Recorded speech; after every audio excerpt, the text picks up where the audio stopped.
I want you to take a comfortable seat and close your eyes.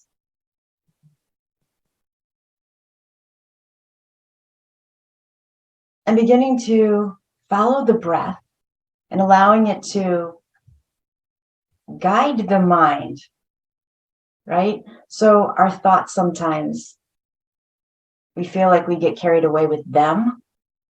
I don't want your thoughts to get carried away by focusing on the breath. So staying present, noticing that the breath is as it is. You don't have to do anything to change it yet. We do have control over it. And it is that control over the breath that is going to help us stay present,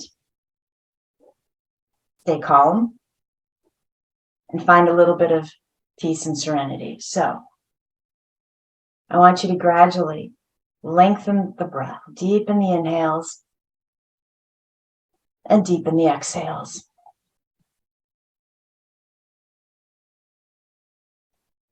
In and out through the nose.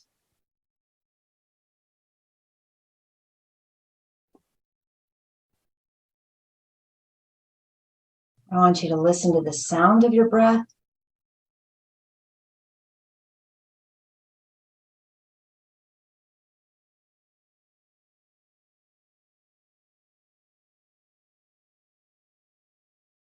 I want you to be aware of where you feel the breath.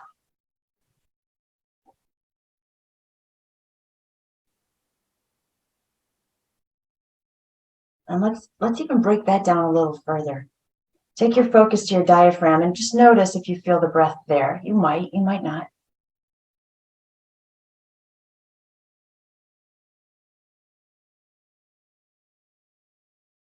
What about in the ribs?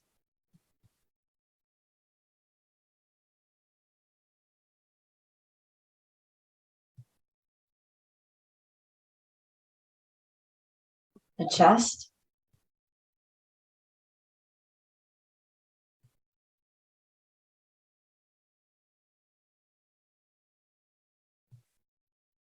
The shoulders?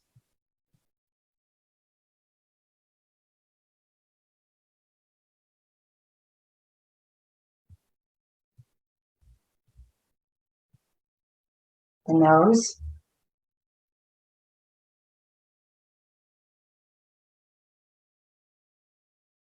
What about the back of the throat?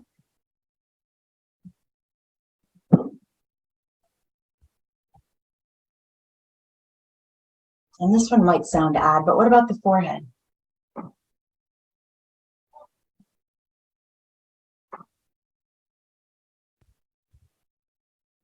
And then empty the lungs completely. Pull the stomach in.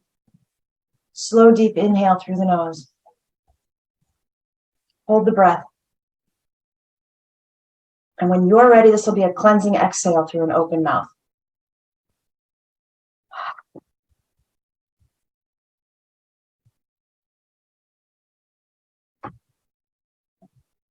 Nice job. On your next inhale, sweep the arms slowly up above you. Bring the palms together and exhale them home to your heart in Anjali Mudra, prayer pose. Pausing here to set your positively worded intention for either your practice, your day, or perhaps your week.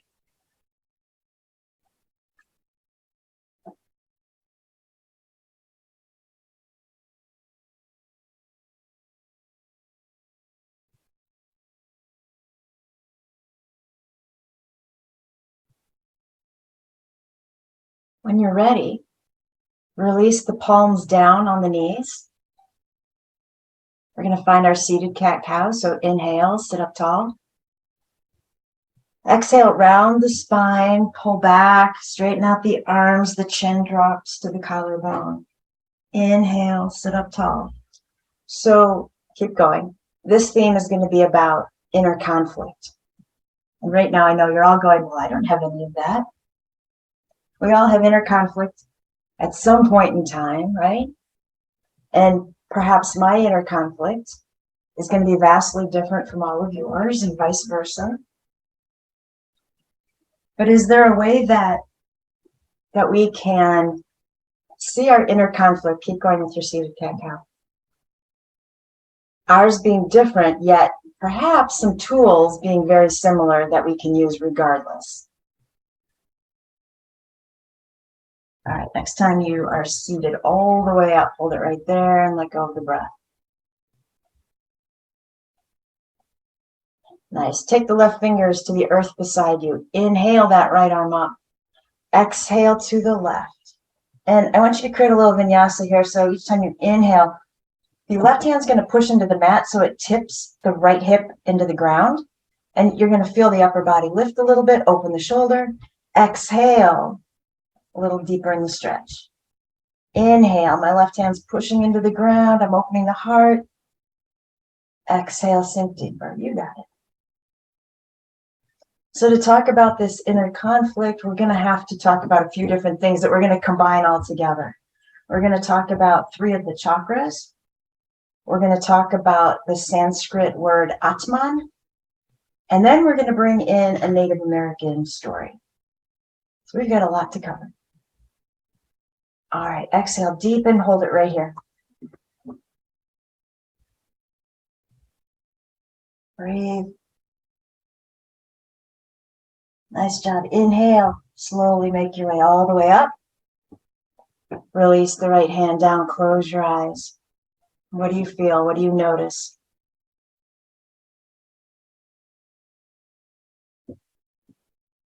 And gently, that's the word I'm looking for, letting the sensations dissipate, right? The sensations from the stretch are temporary.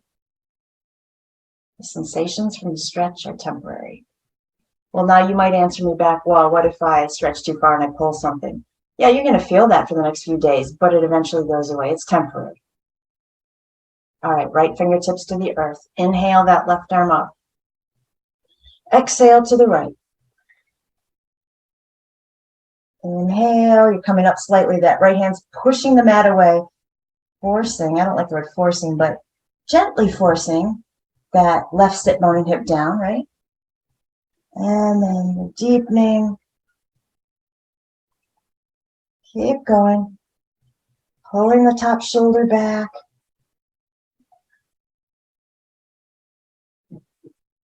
You're lifting on the inhale. You're sinking on the exhale.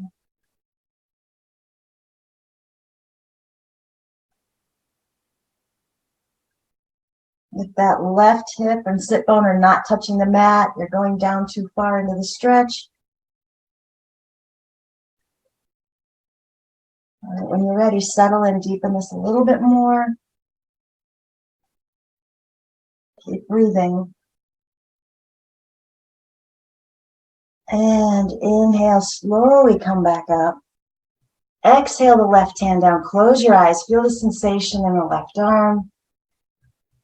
And just follow it with your mind's eye as it trails out of the body.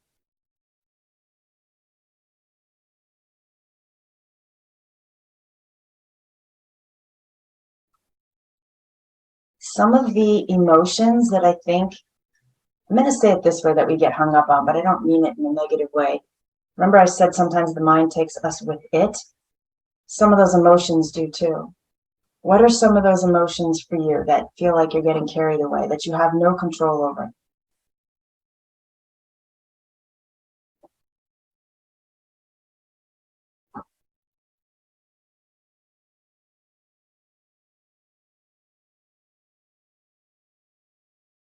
And I want you to think about how they feel in the moment without being emotionally attached to it. I don't actually want to feel anger right now. I'm just thinking about how it makes me feel. And then breathe in this realization that the anger also dissipates and goes away, right? Our emotions are temporary. So then why is this theme about inner struggle? Because sometimes we get caught up in all that, right? And I think there's a struggle between what the heart is saying, what the heart wants, versus that mind that feels like it does take control of you sometimes. So we'll get back to that in a moment. I want you to sit up, deep inhale. Exhale, drop the chin to the collarbone. I want you to imagine there are weights on your shoulders, gently drawing them downward. And then keep your head this way, but take the fingertips back to the earth on either side of you. My fingers are going to walk away from me in both directions. Breathe into the stretch in the back of the neck, maybe even in the shoulders.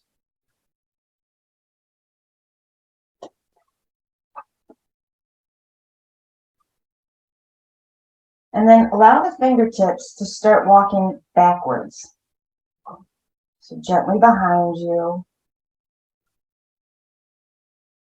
Keep going. See how far back they can get. Do you notice that as the hands are walking backwards, the heart moves forward? So I want you to draw the stomach in. I don't want to create an arch in the spine. We still want to sit up tall, but let the heart feel free to move forward into that space. Breathe into the heart.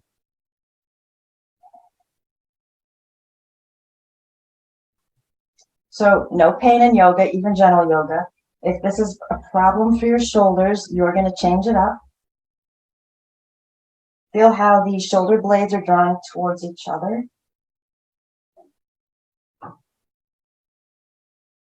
And now I'm going to walk the fingertips towards my backside a little bit so that I don't feel like I'm tipped into my hands, like I can lift my hands off the ground and I'm okay. We're going to take the hands to yoga mudra. So fingers are going to interlace, palms will come together, shoulders roll down and back as the shoulder blades pull in. I'm going to just turn around for a second. If you haven't done yoga mudra before, so you know what this looks like. Arms are straight. If the elbows will straighten. If they don't straighten, energetically pull in on the biceps. Bicep pulling toward the other one. Breathe. Option A, I want you to stay right here. Option B, I'm going to lift the head, sit up tall, and then on an exhale, I'm going to hinge forward into a fold. And then you can decide if the knuckles are reaching out behind you or if you want to bring them up and over for an additional stretch. This is going to depend on a couple things. If you bring the arms up and over and your head doesn't make it to the ground, that is a lot of weight tipping forward that you might not feel like you have control over. So you could put a prop underneath the forehead, or if your forehead comes all the way down, that's fine. I know you're supported. Otherwise, just be cautious of how far you tip, please. Give me a deep inhale. Exhale. If you're in that fold, I want you to lengthen the spine, gently pull your way up. Everybody release the hands, bring the head to center, and shake out the arms.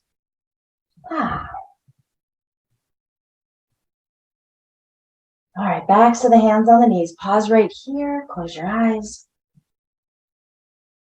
Inhale through the nose. Loud exhale.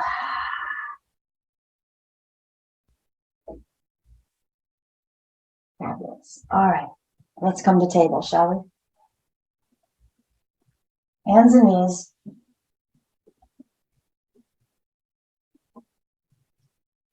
Wrists are below the shoulders. Fingers are spread wide. Wrist crease is parallel to the front edge of the mat, so your hands are not turned out in either direction. If you have issues with your wrists, you can be on your knuckles. All right. Inhale, take it to cow. Sink the belly, lift the heart, lift the chin, pull the ears back. Exhale, round this out to cat. Inhale, cow. Exhale, cat.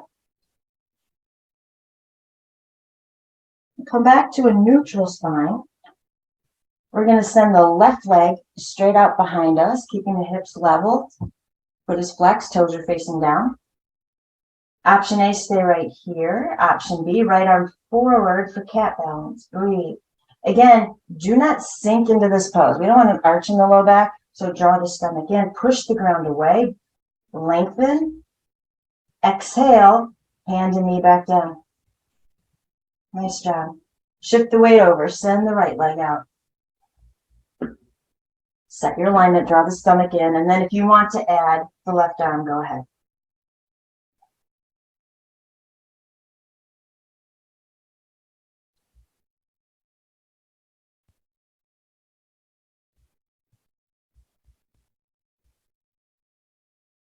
Inhale. Exhale, come back to table. Take the knees wide, feet together, push back into child's pose, Balasana.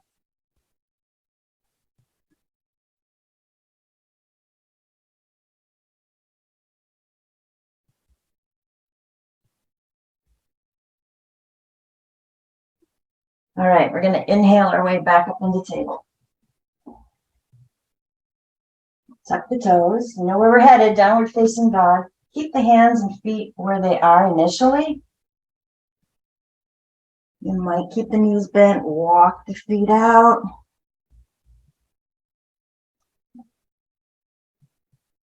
And then really focus on pushing the hips up and back. Ears are between the upper arms, space between the shoulder blades. Give me 3 deep breaths.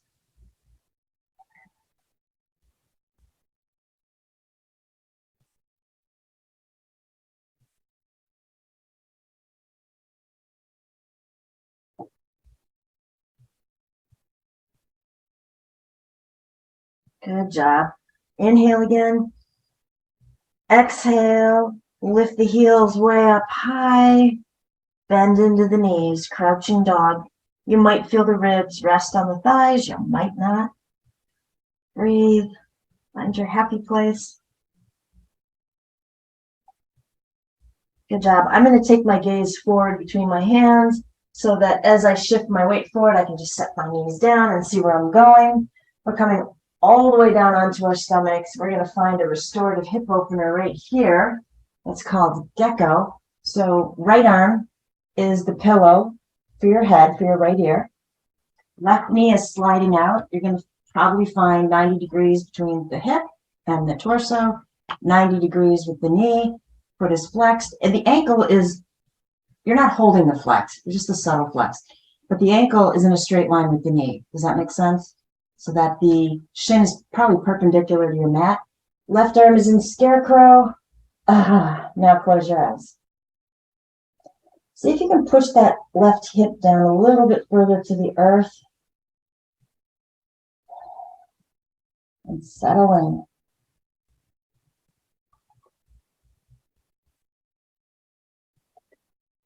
All right, while you're there, I'll chat your ear off a little bit.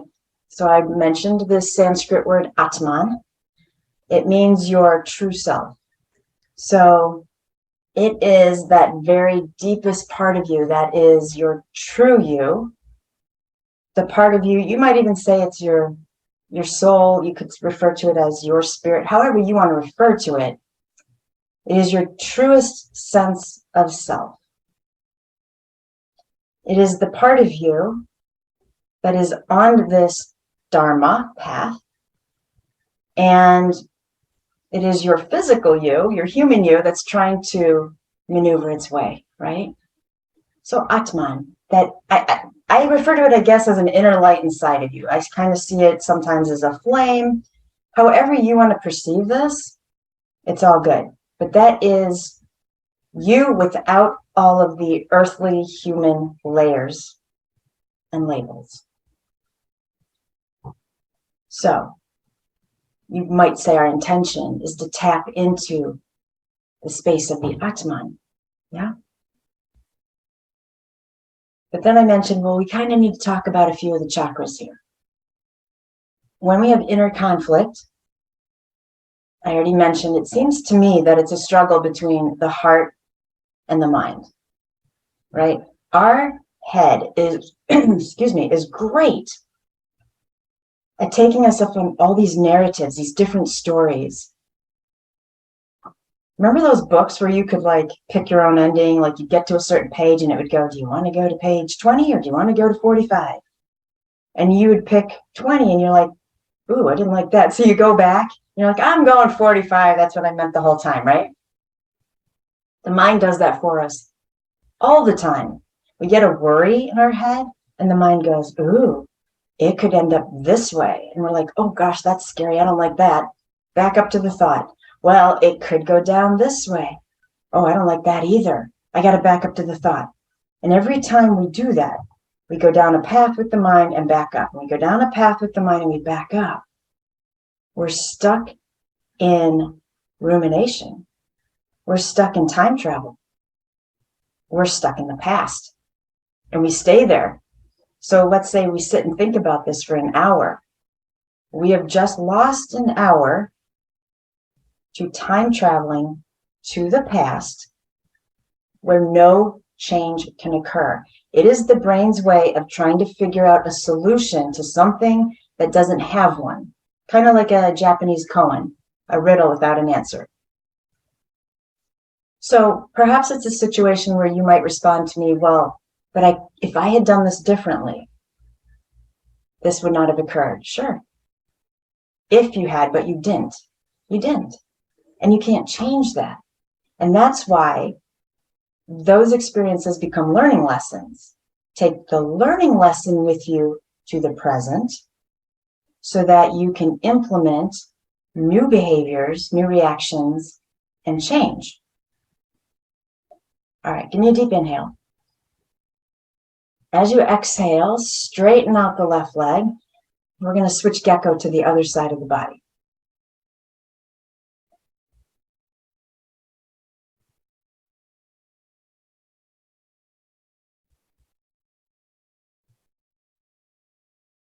Okay. So we talked about the mind. I think often the mind wants to be right. You know that expression, do you want to be right or do you want to be happy? I think the mind wants to be right. It's trying to figure these things out. But then you have the heart space, the heart chakra, right? Where I envision the Atman to live, right at the very center of that. And the heart chakra wants to make decisions out of love. It wants to make decisions out of our values. Now, keep in mind, my values, my value list is going to be different from all of yours and vice versa. But we want to make decisions that are based on our values. So if I decide to listen to my mind that just took me down some twisty long path, and the end decision does not align with my values, yet I decide to go with it, this is going to cause me internal conflict, right? If I listen to the heart, the mind is going to kick in because it wants to be right. And so again, regardless of what's the right or wrong answer, if there even is one, we're still going to have internal conflict. So who gets stuck in the middle of all that? Your throat chakra. Your throat chakra gets stuck in the middle of that. Your voice, your center of communication.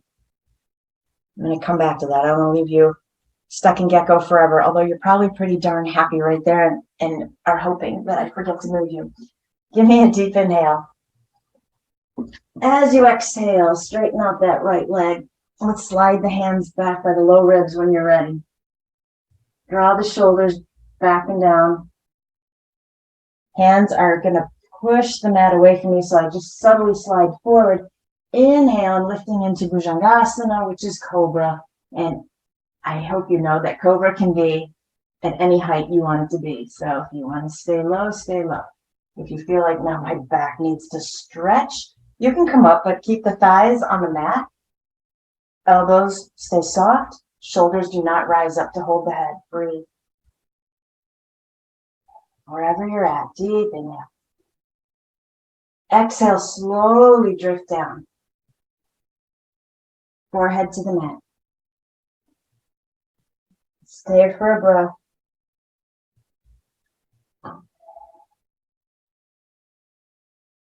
Inhale, lifting into Cobra. Ears pull back wherever you're at. When you get to your next exhale, Gently come back down.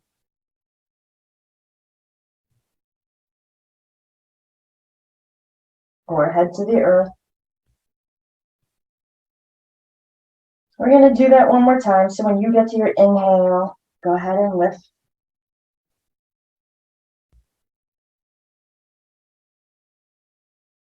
Wait for an exhale to come back down. And then rest the right ear on the mat. Send the arms out alongside you, palms open for a moment. Close your eyes, relax the body. I want you to take your focus to the heart space. The heart is, if you will, face down into the mat. And so is your ear. And I want you to imagine that you're tapping into what your heart wants to say to you.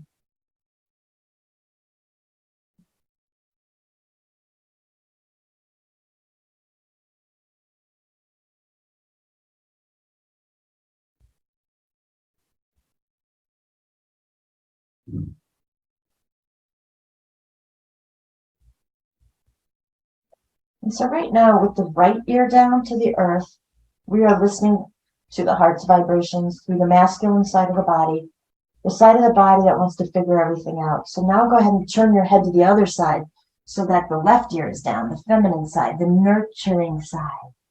And now hear what the heart has to say.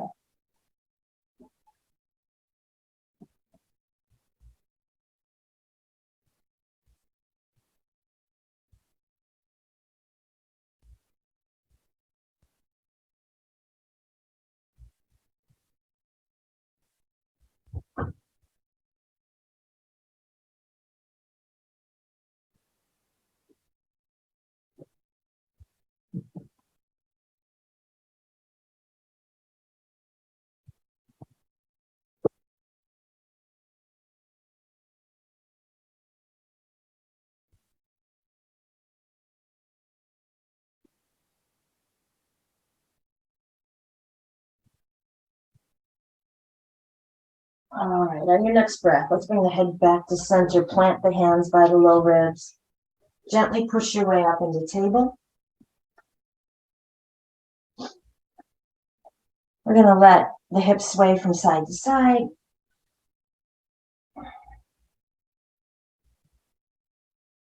And then come back to center. Inhale, cow.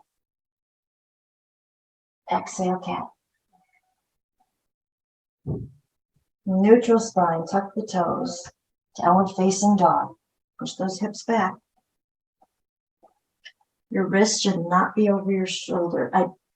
Your shoulders should not be over your wrists. Yes, if your wrists are over your shoulders, you're doing something completely different. Breathe in. Exhale. We're going to walk the feet forward just a couple of steps so one foot can cross in front of the other, and then you can sit back down somewhere in the middle of your mat. We are going to straighten the right leg out. Keep that left foot tucked in. Right foot is flexed. And you can probably see here, my hips are not level. When we straighten out that leg, the hip wants to go forward. So pull the right hip back. Now you can see that my right hip is more hidden than it was before. All right. Inhale, sit up tall. Close your eyes. Right here, I just want you to focus on gently pushing the back of the right thigh and calf down without locking the knee. And it might even just be a subtle awareness of the floor touching the back of the leg.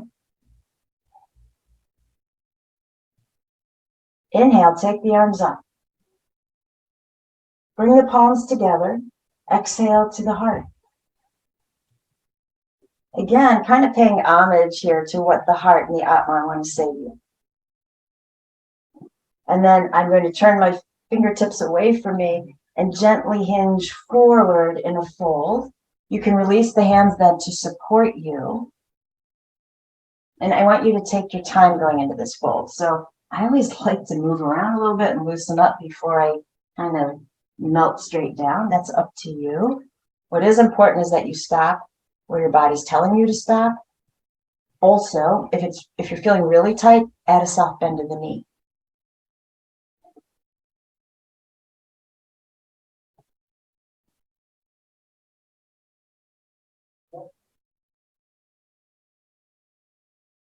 Stay with the breath. No pain in yoga, right?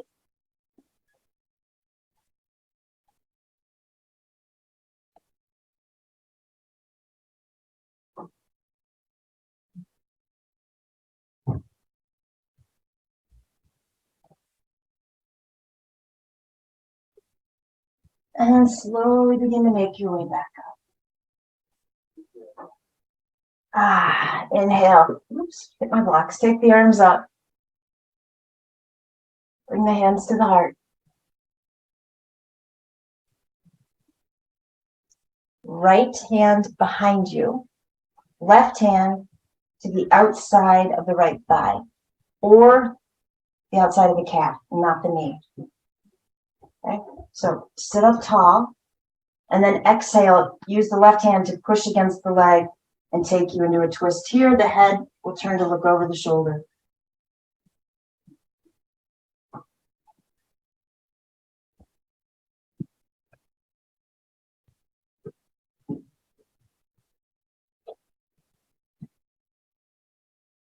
One more deep breath. On your next exhale, gently release the twist and close your eyes for a moment.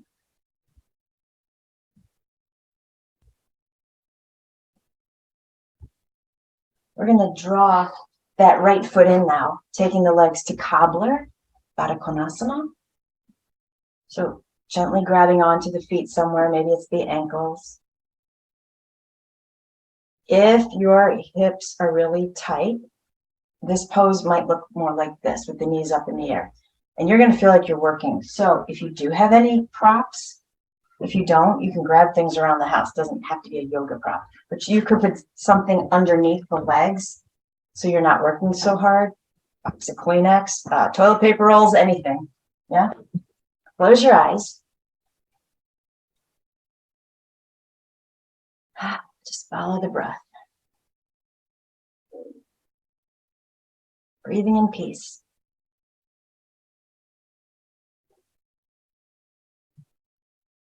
Breathing in balance.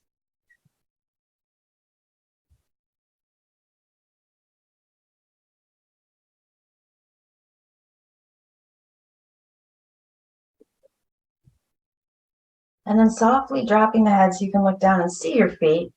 I want you to take the thumbs to the inner ball of each foot. And I'm just gently going to open the feet up a little bit. You're going to feel, you can probably see this too. It's going to drop the knees and thighs down a little bit more. Breathe into that space.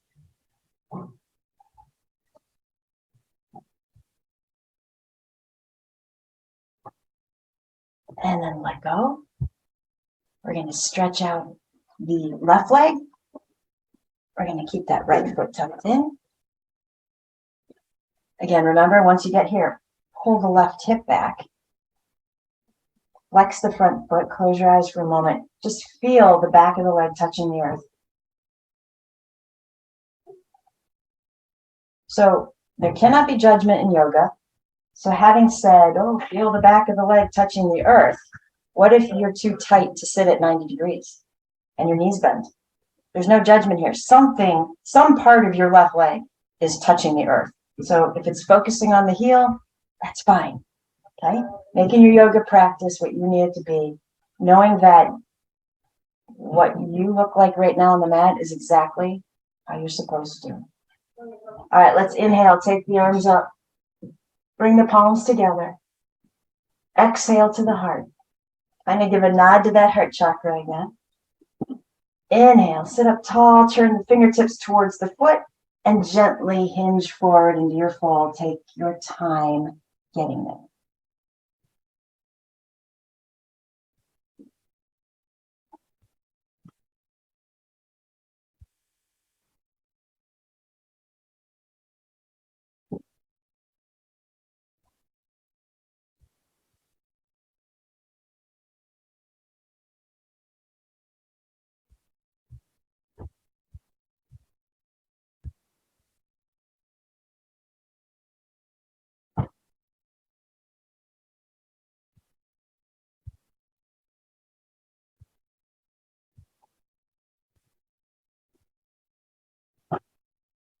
When you're ready, we're going to walk the hands up, make our way back up. Inhale, take the arms up. Palms together, exhale to the heart.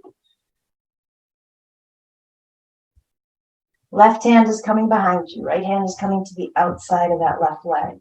Again, inhale, sit up tall. Exhale, take your twist to the left. I want you to notice here that the heart chakra is in a twist. The throat chakra is in a twist. And the mind, third eye, has a different perspective.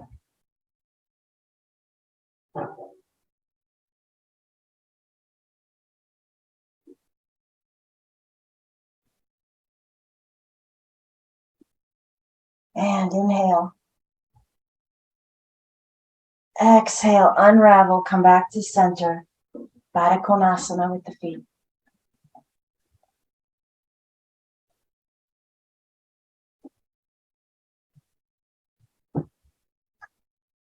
From here, this time we're going to take the heel of the hands to rest on the knees.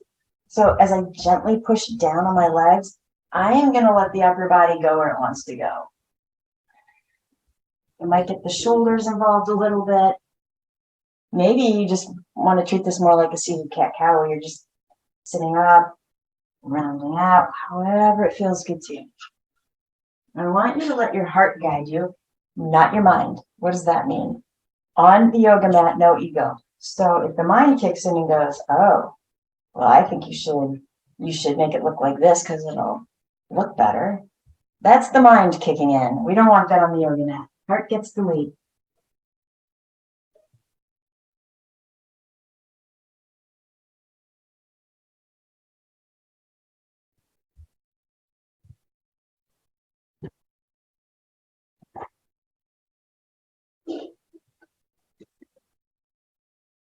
Gradually make your way back up.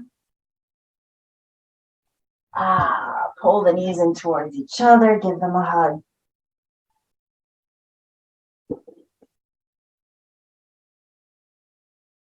Even in this pose, I want you to be aware of those three chakras. Right now, my heart it feels protected, nurtured, because I'm hugging it in, right? My throat chakra is kind of being nurtured as well. It's closed off. And then I've got the third eye. I've got the mind up here. And we want to find a way to allow them all to work together.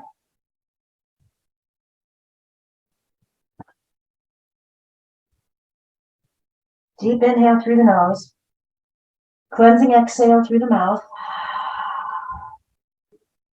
And then go ahead and begin to make your way out of this. We're coming all the way down onto our backs.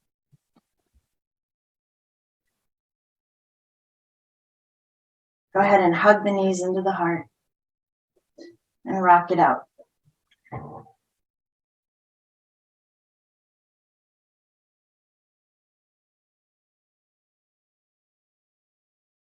Make sure you're continuing to breathe, not holding that breath.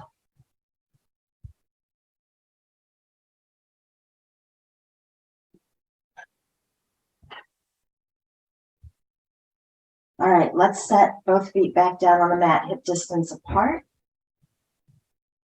Draw the shoulder blades underneath you. From here, I'm just going to let both knees gently fall to the left.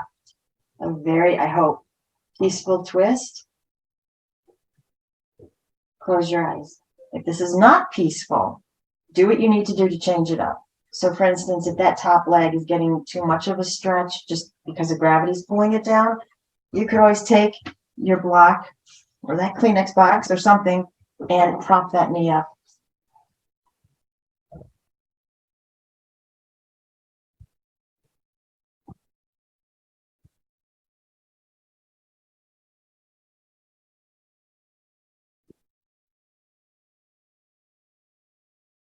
So as you lay here, I want you to take your focus to the throat.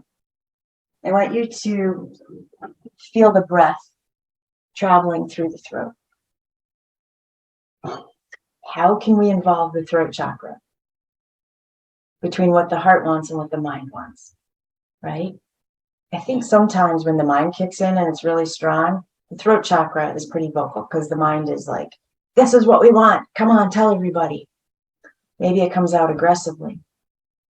And then sometimes the heart chakra seems to be the more passive voice. So it's going to be a practice, a changed behavior to learn how to connect the two. So what I want you to think about is not making a decision or reacting when you're in either the heart space or the head space. We want to combine the two, kind of like a Venn diagram. We want them to overlap and mix. We don't want to make decisions when our emotions are heightened. And yet, we also don't want to make super logical decisions because then the heart gets left out.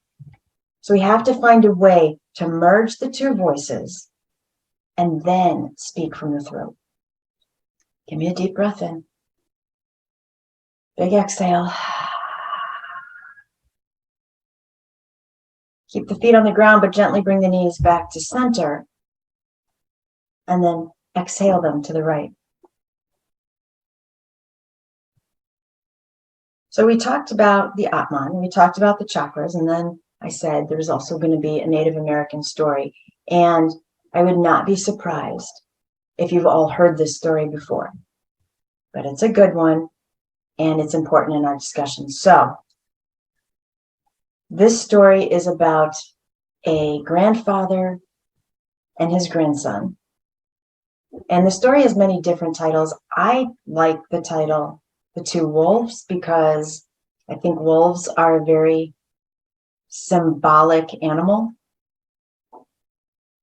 They travel in a pack. They need each other. And so, paraphrasing, as the story goes, the grandfather explains to his grandson that often he feels like there are two wolves inside of him. And one of the wolves is very mean and aggressive. He represents envy, anger, frustration, sadness. I guess I could go on and on. The other wolf, the kind wolf, represents love, compassion, contentment, healing, balance. And the grandfather explains that these two are constantly fighting within him. And of course, they're symbolic for what we've been talking about, this inner conflict, right? The evil wolf probably representing, not probably, the mind, and the other wolf is stemming from the heart. And so the grandson asks, well, which one is going to win? And then the grandfather says, it depends on which one I feed. And so we keep coming back to this place of, and this question of, do you want to live from a place of fear, or do you want to live from a place of love? And oftentimes, and this is where self-compassion has to step onto the mat with you. Oftentimes, living from a place of fear is easier. It's easier because we know it, we understand it. To move to a place of love, we have to be open to sitting with uncertainty and change, and that is scary. That then invokes the root chakra, which we didn't even talk about. The root chakra, base of the spine, where fear might come into play and throw that off balance. Which wolf do you want to feed when you have inner conflict? And again, can you see why we don't want to go with either one of them? You know, we need the aggression and the emotion of the bad, I shouldn't say bad, evil wolf to merge with the compassion of the loving wolf so that we are balanced. We're making decisions from a very centered place. All right, take a deep breath in. Exhale, bring those knees back up. Hug them into the heart. Apanasana. Rock it out, hip to hip.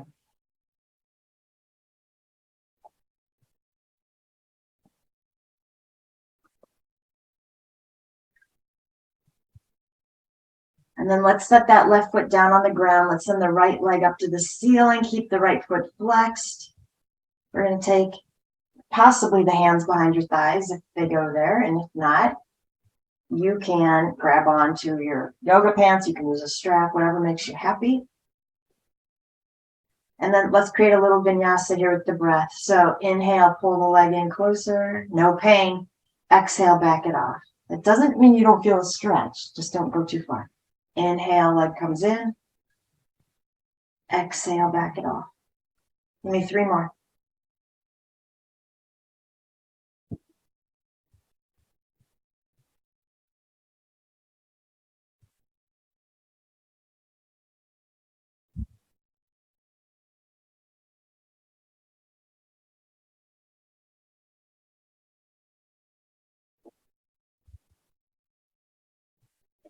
As you rebend the right leg, set the ankle on top of the left thigh. Let the right knee fall open. Flex the right foot. We're setting up for our supine pigeon. Let the left foot leave the ground, and it's gently going to push that right ankle in towards you. You stop when you need to.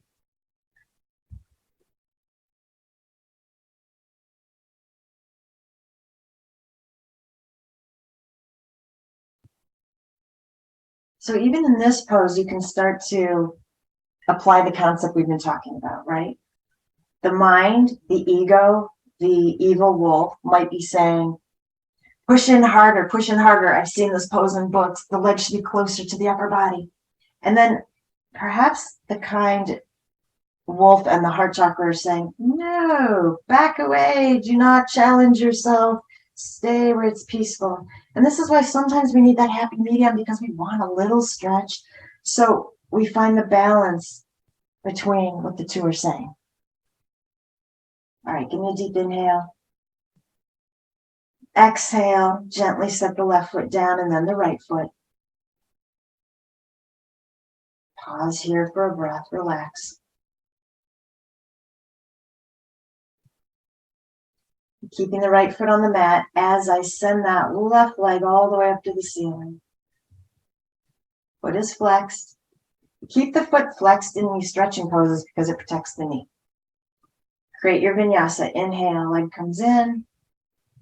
Exhale, it backs away. Give me 4 more. Slow, slow, slow.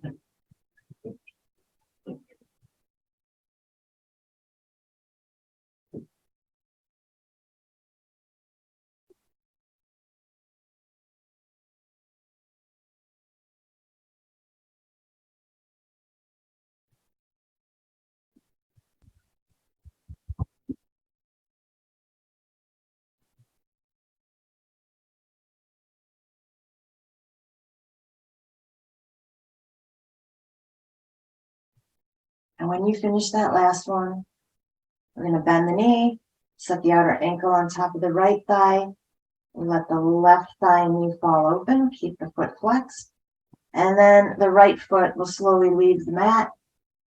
Find where you're comfortable.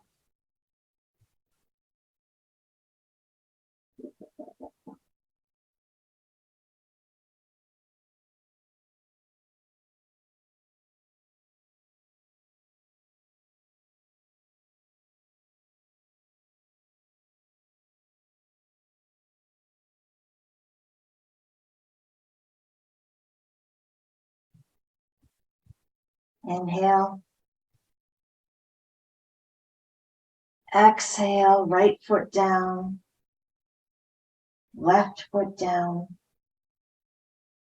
And then walk the feet away from you. Just stretch them out on the mat.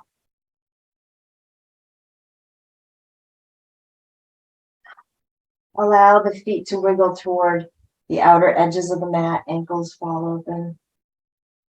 And here's where you might want to grab a blanket or a pillow or any props that you like to use for Shavasana, which is corpse pose. If you don't have any props, we're just laying flat on our backs. Arms are alongside the body with a little space between the arms and body. Palms are open. Closing your eyes. Gifting your body a chance to relax and let go.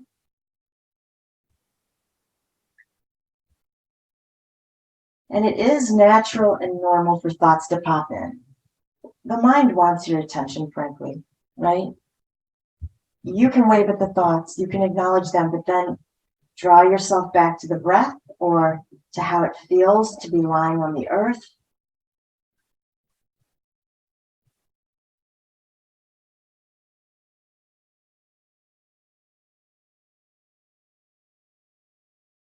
And give me a deep breath in.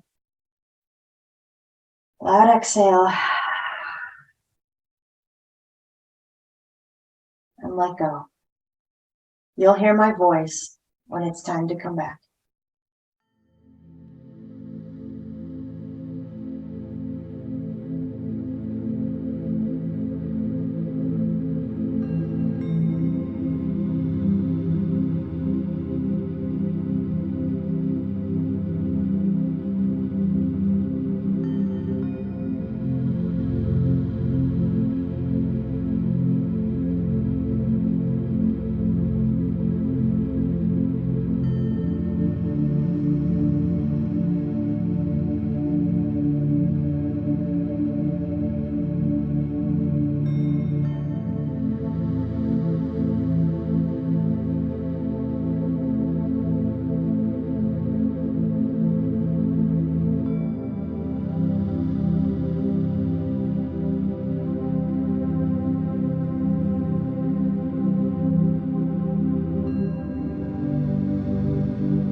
you have more power over your mind and your heart than you sometimes realize. When we succumb to the evil wolf and all of those really heavy emotions, it feels like we don't have control. But when we choose to feed the other wolf, to find that we can react from a place of balance and hope, that's where our mind lingers. And to again remember that it is not the experiences, the things that happen to us that cause our ultimate suffering. It is how we allow the mind to connect to those experiences, how we term them, and how we ruminate over them. So, changing the behavior to stay in balance. Give me a deep inhale. Let it go. Bring some movement back into the body.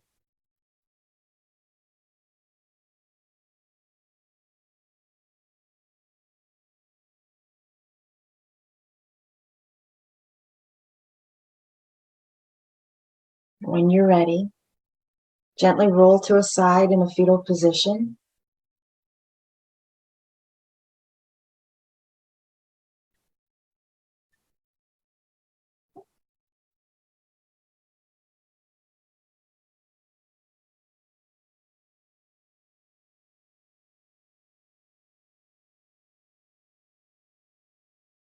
And find a deep breath to push your way back up. Any seated pose you like.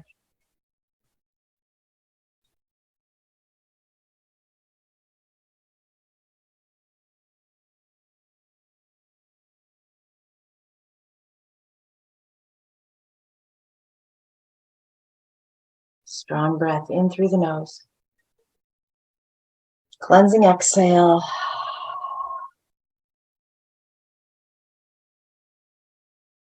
Inhale the arms up. And exhale the hands back home to your heart in prayer pose. The light in me bows to the light in you.